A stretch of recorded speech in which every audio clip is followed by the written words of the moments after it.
High, আমি ভাস্কর। আজকে কথা বলবো যে এসবিএফ একটা সময় এত বড় প্রোডাকশন হাউস, সেই প্রোডাকশন হাউসটা মিঠুন চক্রবর্তী স্যার এবং দেবকে ভয় পেয়ে গেছে।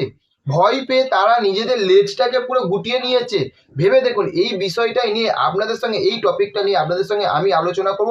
তো চলুন, প্রথমেই বলবো যে এই যে প্রোডাকশন হাউসটা, এই এসবিএফ, ভেবে দেখুন একটা সময় কত বড় বড় মুভি, সেটা দেবের সঙ্গে বলুন, জিতের সঙ্গে বলুন, মিঠুন চক্রবর্তীর সঙ্গে কাবুলিওয়ালা, এত বড় বড় বড় বড় মুভিগুলোকে কিন্তু হিট দিয়েছিল। কিন্তু কিন্তু সেখান থাকতে যখন দেখছে যে এই বছরে যে দুর্গাপুজোতে একদিকে মিঠুন চক্রবর্তী স্যারের শাস্ত্রী, ভেবে দেখুন, আরেকদিকে হচ্ছে যে দেবের টেক্কা, আরেকদিকে উইন্ডোজ প্রোডাকশন হাউসের যেটা হচ্ছে বহুরূপী, এই তিনটে বই একসঙ্গে মার্কেটে নামছে। সেখান থাকতে এসবিএফ ভাবছে যে এই যে এদের সঙ্গে লড়াই করার মতন আমার আর দম নেই। আগের বারে মানে 2023-এর দুর্গাপুজোর সময় দেবের বাঘা যতীন ছিল, সেখানে তাদের লড়াই করার মতন দম ছিল, দশমবতা ছিল, সৃজিত মুখার্জি ছিল। এবারে যখন দেখছে যে সৃজিত মুখার্জি দেবের সঙ্গে বই করছে টেক্কা, তাহলে সেখান থাকতে এসবিএফ কিন্তু আর রিস্ক নিতে পারলো না। মানে এতটাই তারা ভয়, এই ভয়টা তাদের মধ্যে কখন ধরলো, যখন দেখলো যে উইন্ডোজ প্রোডাকশন হাউস, যে একটা নতুন প্রোডাকশন হাউসটা যখন এলো, আসার পরে তারা একটার পর একটা পারিবারিক বই মানে ফ্যামিলি ড্রামা বই করা আরম্ভ করলো। তখন তারাও কিন্তু এসবিএফও কিন্তু উইন্ডোজ প্রোডাকশন হাউসের সঙ্গে কিন্তু একটা তারা ফলো করা আরম্ভ করলো। তারাও কিন্তু সিরিয়াল তৈরি করা আরম্ভ করলো। কারণ সেই সিরিয়ালগুলো এবং সেই সিরিয়ালগুলো এতটাই জঘন্য হয়েছে। ভেবে দেখুন, চিনি, তারপরে চিনি 2, এইরকম কত বড় বড় বড় বড় মানে বড় বড় সিরিয়াল মুভিগুলো রয়েছে এসবিএফ এর পর্দায়।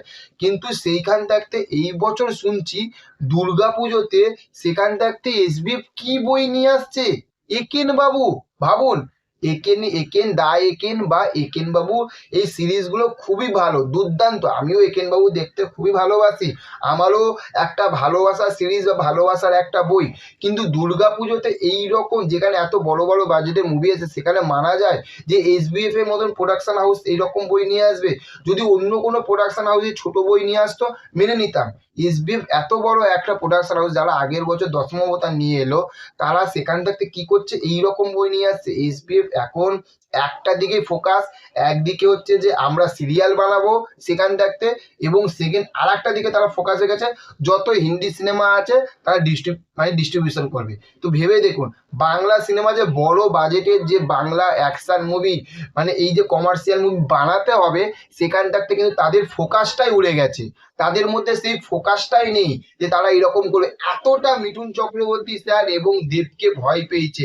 ভেবে দেখুন, তার কারণ যখন যে মিঠুন চক্রবর্তী স্যারের শাস্ত্রী মুভিটা আসবে, যেখানে শুভমও অভিনয় করবে, যেখানে দেবের টেক্কা আসছে, যেখানে দেব ওই রকম ব্যাপক লেভেলে অভিনয় করবে, রুক্মিণী থাকবে, তো আমরা ভাই আর কি বই আসছে। তারই উল্টো দিকে আসছে যে উইন্ডোজের প্রোডাকশন হাউস থাকতে আমরা দেখতে চলেছি বহুরূপী, এবং যে পোস্টারটা হয়েছে সেই পোস্টারটা কিন্তু একটা সিম্পলের মধ্যে অসাধারণ কিন্তু একটা পোস্টার, তাই না? তাই ভেবে দেখুন যে এতটা এদের পিছনে ভয়, এরা এতটা ভয় পেয়েছে নিজেদের লেজটাকে গুটিয়ে নিয়ে, একদম পুরো চোখ বন্ধ করে উল্টো দিকে দৌড়, পুরো উল্টো দিকে দৌড়। ভাবুন, তাহলে আর কি বলবো, তাই না?